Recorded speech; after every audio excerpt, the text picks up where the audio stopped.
Vamos agora à entrevista do dia com Maria Lídia. Essa entrevista foi gravada com o deputado federal Orlando Silva, do PCdoB.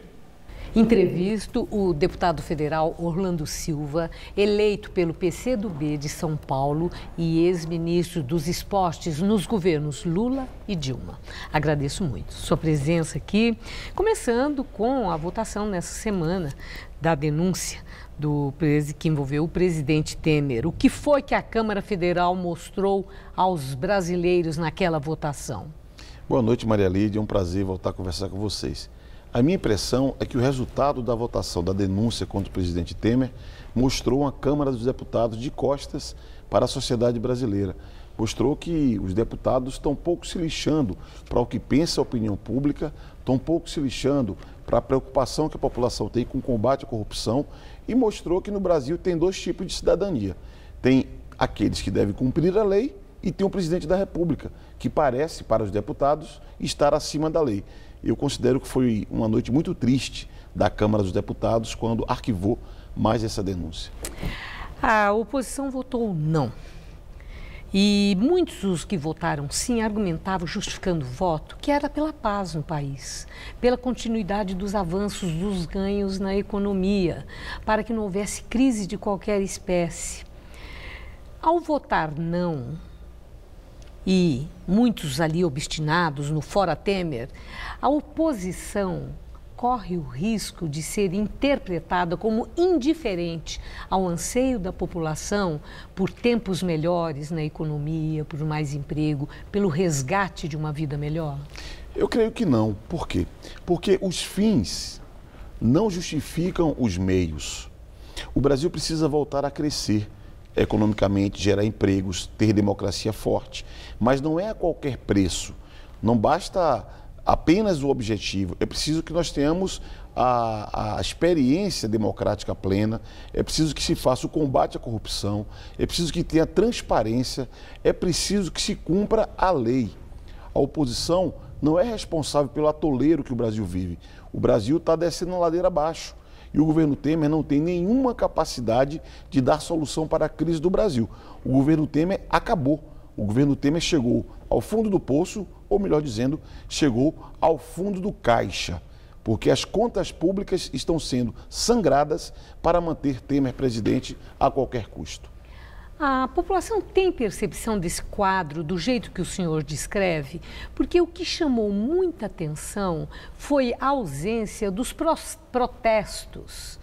Não houve clamor das ruas. O que explica o silêncio das ruas? Eu considero que o Brasil vive uma espécie de desalento. Depois de uma contestação muito forte que o próprio Partido dos Trabalhadores, que é a oposição, que é a esquerda, fez a governos anteriores. E depois de uma frustração que a população viveu com fatos acontecidos nos governos, sobretudo na última fase do governo da presidenta Dilma, sobretudo no campo da economia, que produziu muita frustração, muita desilusão e, sobretudo, as camadas médias ficaram muito irritadas com o governo e que produziu todo aquele movimento de contestação da presidente Dilma. O que se viu é que aquela onda toda, supostamente de combate à corrupção, aquela onda toda produziu um dos governos mais corruptos da história do Brasil. Isso acaba produzindo uma frustração, um desalento, e é isso que imobiliza uma grande parte da população brasileira. Bom, agora falando do seu partido, já deu para medir qual foi o impacto da saída de Aldo Rebelo, do PCdoB, um comunista histórico, uma liderança política de reconhecido cacife eleitoral? Eu perdi um amigo no meu partido, no PCdoB, com a saída do Aldo Rebelo. Aldo Rebelo foi vereador, deputado federal inúmeras vezes, eleito com base na militância do PCdoB. Foi ministro 4 vezes, indicado pelo PCdoB. Foi presidente da Câmara dos Deputados pela legenda do PCdoB. Aldo Rebelo tem virtudes, mas Aldo Rebelo também é fruto do trabalho do PCdoB. Saiu do partido, nós viramos a página, é caminhar para frente, e o Aldo Rebelo continua tendo amigos no PCdoB, como eu considero, e vida que segue.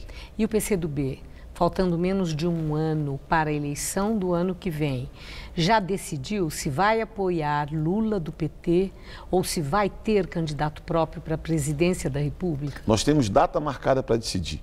No próximo dia 17 de novembro, faremos um Congresso Nacional e lá é a hora de decidir quem será o nome do PCdoB para disputar a presidência da República. Quer dizer que vai ter candidato próprio. Eu trabalho com essa perspectiva. Nós temos a Jandira Fegali, nossa deputada do Rio de Janeiro, a Manuela Dávila, nossa deputada do Rio Grande do Sul.